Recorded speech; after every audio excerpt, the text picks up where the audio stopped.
Let's backtrack slightly. We focused here on BP, but there have been many, of course, oil majors that have been trying to turn themselves into something else, energy businesses, reorientate themselves more towards renewables and the like. So remind us, let's take a step back. Why did BP decide to sell these assets in Alaska to Hilcorp?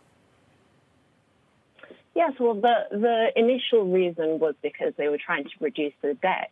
And what came later were these climate plans in which they want to massively bring down their carbon emissions, and what they now say is to become a net zero energy company. And what that essentially means is they're going to sell lots of oil and gas assets, which means that they as a company are no longer producing these emissions. But of course, the buyer will be. So as you say, they go off the ledgers of BP, but onto another company. So it's not really a net positive for the world.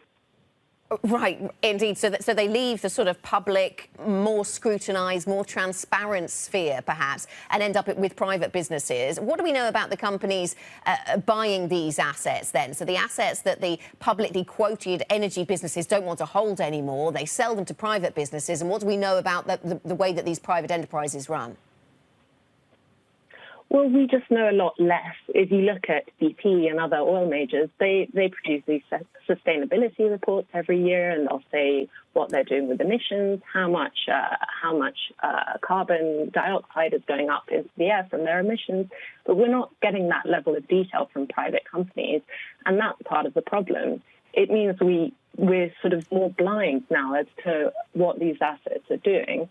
And we're seeing a lot of that happen, not just in Alaska, but also in the North Sea, for example, where the oil majors have retreated and private companies backed by private equity have come in. And we just don't know as much about their emissions. As I mentioned, yeah, so Bloomberg Green doing this deep dive then into BP and the asset sale in Alaska to Hilcorp. But this is just one illustrative example of what is happening elsewhere in the energy space as well. This isn't a strategy limited to BP, is it, selling off these kinds of assets? No, not at all. They're not the only ones doing this. And in fact, Shell, last month, they produced their own sustainability report, and they too said their emissions went down last year, but one of the reasons, apart from COVID, of course, was the impact of selling assets.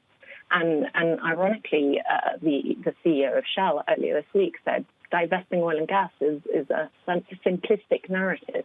It won't change anything for the planet. Yeah, what are investors saying about this then? Because in a sense, I suppose, Laura, investors have got what they were asking for. Lots of investors say, look at the influence we have had on the listed energy businesses. We've managed to make them take climate change more seriously, and they're divesting assets as a result. Is that the overriding thought process, I suppose, from the investment community? Well, it's quite a mixed bag, to be honest. You know, you have some investors who are saying, well, there's no point. Why not just bleed these assets and keep them within listed companies, and that way they're sort of in the public domain, whereas others are saying, no, we need to just turn the taps off, leave the oil into the ground, or get rid of them. So it's a little bit of a mixed bag, but no one seems to have the right answer, so to speak.